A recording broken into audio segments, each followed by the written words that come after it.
এই লোকটা নিউক্লিয়ার বোমা থেকে বাঁচার জন্য তার বাসা একটা বাংকার বানায়। যখনই তার ভেতরে ঢুকে তখন বাইরের বাসাটা একটা বোমের জন্য ব্লাস্ট হয়ে যায়। লোকটার কাছে মনে হয় যে নিউক্লিয়ার ওয়ার শুরু হয়ে গেছে, তাই সে দ্রুত বাংকারের দরজা সিল করে দেয়। এরপরে 35 বছরের টাইমার সেট করে দেয়। সে একজন সায়েন্টিস্ট, তাই সে জানে যে 35 বছর এই বাংকারের ভেতরে থাকলে বাইরের রেডিয়েশন শেষ হয়ে যাবে। এটা শুনে তার ওয়াইফ ভয় পেয়ে যায়, কিন্তু এরা জানে না যে এই বিস্ফোরণ শুধুমাত্র একটা এয়ারক্রাফট ক্র্যাশের জন্য হয়েছে। সৌভাগ্যবশত লোকটা বাংকারের ভেতরে 35 বছরের সাপ্লাই এনে রেখেছে। এখানে শুধুমাত্র ইলেকট্রিসিটি না, বরং ভেতরে একটা বিশাল সুপার মার্কেটের মতো বানিয়ে রেখেছে। নিত্য প্রয়োজনীয় কোনো জিনিসের চিন্তা তাদের করতে হবে না। শুধু তাই না, তাদের কাছে 58 ইঞ্চি একটা কালার টেলিভিশনও আছে। কিছুদিন পরে ওয়াইফ একটা বাচ্চা ছেলের জন্ম দেয়। লোকটা তার ছেলের নাম অ্যাডাম রাখে। লোকটা এখানে অ্যাডামকে সব রকমের শিক্ষা দেয়। অবসর সময় লোকটা তার ছেলেকে বক্সিং শেখায় এবং মহিলাটা তার ছেলেকে ডান্স করতে শেখায়। এছাড়াও তাকে অন্যান্য অনেক কিছুই শেখানো হয়। যদিও তারা এখানে সূর্যের কোনো কিরণ দেখতে পায় না, তারপরেও তারা এখানে সুখে শান্তিতেই আছে। অ্যাডামের 18তম জন্মদিনে তার বাবা তাকে দুর্লভ কিছু বেসবল কার্ড দেয়। এভাবেই সময় কাটতে শুরু করে আর অ্যাডাম 35 বছরের হয়ে যায়। এখন অ্যাডামের বাবা মাও অনেক বৃদ্ধ হয়ে গেছে।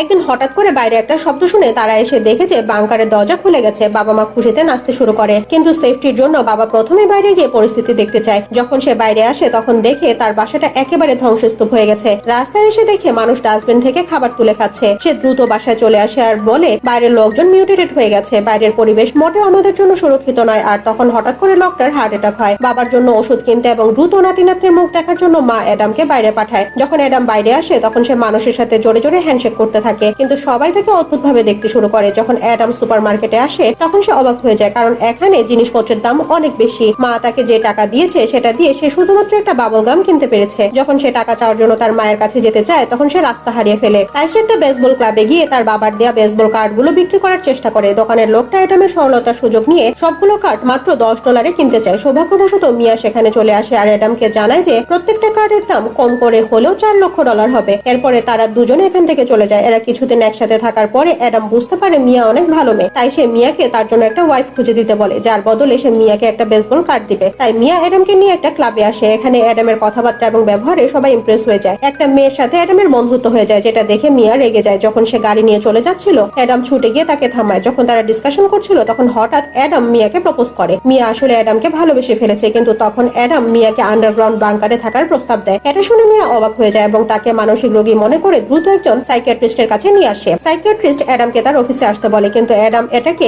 জেল মনে করে সেখান থেকে পালিয়ে যায়। এটা দেখে মিয়ার সন্দেহ হয়, তাই সে সেই হোটেলে যায় যেখানে অ্যাডাম ছিল। এখানে এসে মিয়া একটা ভয়ঙ্কর সত্য জানতে পারে।